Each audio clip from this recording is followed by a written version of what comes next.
Well, it finally happened. Disney fired Gina Carano.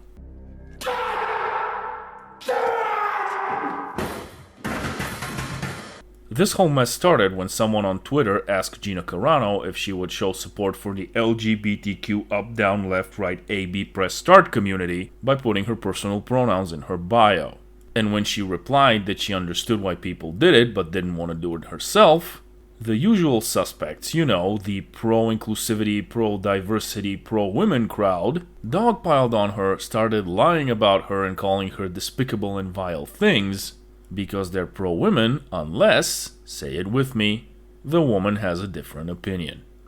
But what I find laughable in this entire situation is that a soulless corporation whose business is making entertainment like movies and toys is preaching morality to us. The same company that not too long ago got into a wee bit of a controversy because in the credits of Mulan, they thanked groups that are associated with detention camps in China. The same company that took the black guy in Star Wars and shrunk him to the size of a microbe for its poster in China. By the way, here's a fun game we can play. Find the black dude on the Chinese Star Wars poster. That should keep you occupied for a while. And that's the same company that only a few days ago declared that it stands against bullying and racism, and in the very same tweet, announced that they stand by a racist. A racist that bashes and generalizes an entire group of people based on their skin color. Now, if Disney or Lucasfilm took a hard stance on neutrality, that would be fine. However, the lead actor of The Mandalorian, Pedro Pascal, is still gleefully employed after comparing roughly at least 70 million Americans to Nazis. But let's have a look at what they're using as an excuse to fire Gina. She posted the following statement. Jews were beaten in the streets, not by Nazi soldiers, but by their neighbors, even by children. Because history is edited, most people today don't realize that to get to the point where Nazi soldiers could easily round up thousands of Jews, the government first made their own neighbors hate them simply for being Jews. How is that any different from hating someone for their political views? And there's a photo attached of a presumably Jewish woman being chased by boys who are throwing things at her.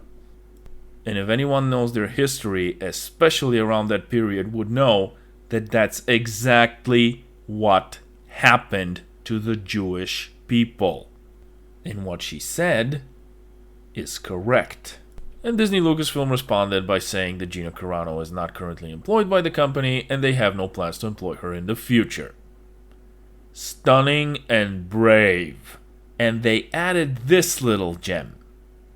Nevertheless, her social media posts denigrating people based on their cultural and religious identities are abhorrent and unacceptable.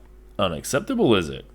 You mean like, I don't know, singling out an entire group of people based on their skin color and calling them racists? Who could have done that, I wonder? Oh, right, your new High Republic host, Christina Ariel. The hypocrisy is off the freaking charts.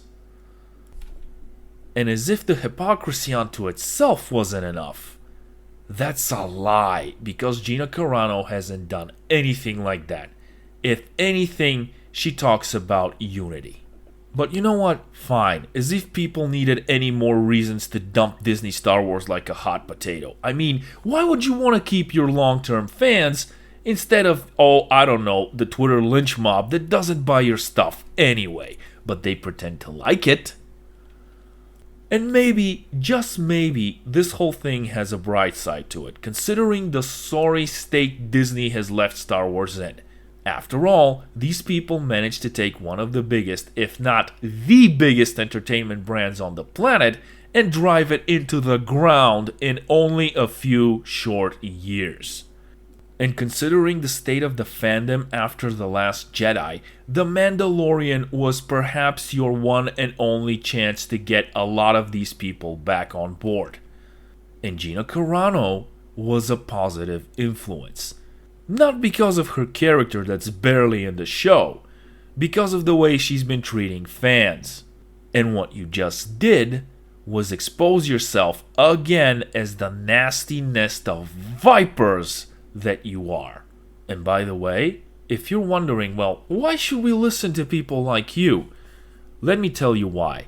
Because the people you're pandering to do not buy your stuff. But people like me spend an absolutely ludicrous, criminal, stupid amount of money on Star Wars. Wait, I stand corrected.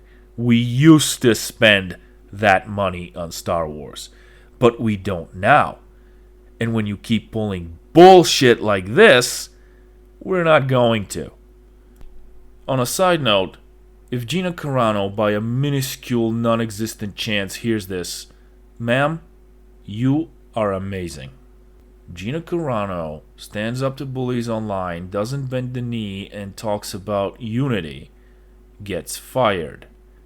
Disney Lucasfilm hires an open racist and keeps the guy that calls roughly 70 million Americans and more Nazis. Brilliant. Have fun virtue signaling while you're bleeding money. I'll see you around.